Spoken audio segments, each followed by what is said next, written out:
saurions parler de l'arbre sans pouvoir les définir comme étant un grand végétal dont sa tige ligneuse se ramifie à partir d'une certaine hauteur au-dessus du sous-sol. Il s'agit bien sûr de l'arbre qui a ses trois parties, les branches, les troncs ainsi que les racines. Alors pour revenir à notre thème, il est de notre intérêt de mettre en valeur et de conserver les terres forestières, les espaces verts, non seulement pour leur aspect esthétique, surtout pour les raisons écologiques, économiques et sociales. Au fil du temps, les arbres ont toujours été intrinsèquement liés à l'évolution de la biodiversité terrestre, d'autant plus que l'oxygène, l'eau, les aliments et les médicaments dépendent des forêts, constituant ainsi une charnière dans l'adaptation et l'atténuation du réchauffement climatique. Ainsi donc, l'arbre joue des rôles importants. Les premiers, c'est dans la vie de l'homme, et les seconds, dans l'écosystème. Mais comment est-ce possible? Alors, dans la vie de l'homme, l'arbre joue les rôles psychologiques. L'arbre renforce l'attention spontanée et détend les systèmes sensoriels. Il détend également et permet qu'il y ait un bon loisir. Ainsi, les arbres fournissent l'ombre et ont un caractère créatif. L'arbre également joue le rôle d'isolation phonique ou des bruits. Les arbres ou autres types de végétaux peuvent former des écrans qui ont la capacité de réduire l'intensité des bruits des véhicules et ainsi que les bruits des industries brillantes, les cas, n'est-ce pas, de la ville minière de Colombie. L'arbre également joue des rôles décoratifs. Les arbres peuvent être utilisés dans les aménagements spécifiques comme les jardins, les parcs de monuments, la végétation de berges, les autoroutes et immeubles.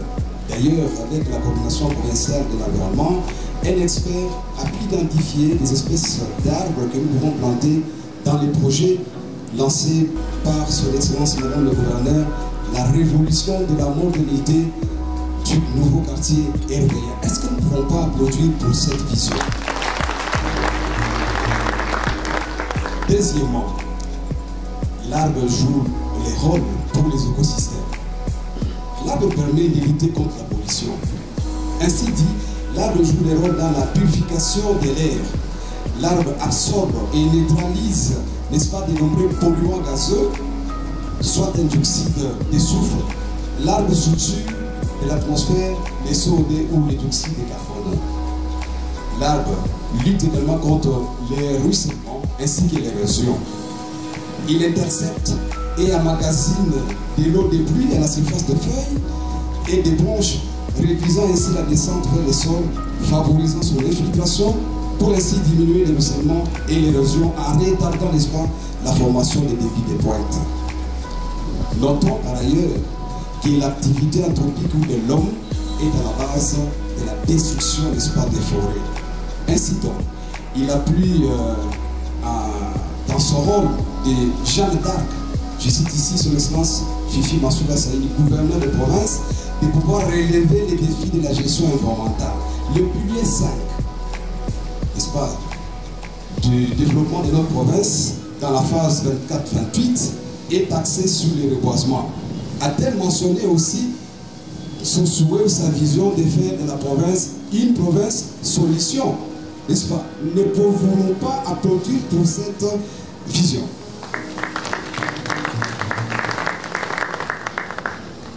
Enfin, ce 5 décembre constitue ou est mémorable pour notre province parce qu'il y a des activités clés. La première est le lancement de la plantation d'arbres à espèces appropriées dans les quartiers urbanisés, les cas d'RVA, mais aussi le lancement de l'opération de reboisement sur les sites forestiers de Ngozo que nous aurons à visiter. En définitive, je ne pourrais que dire merci.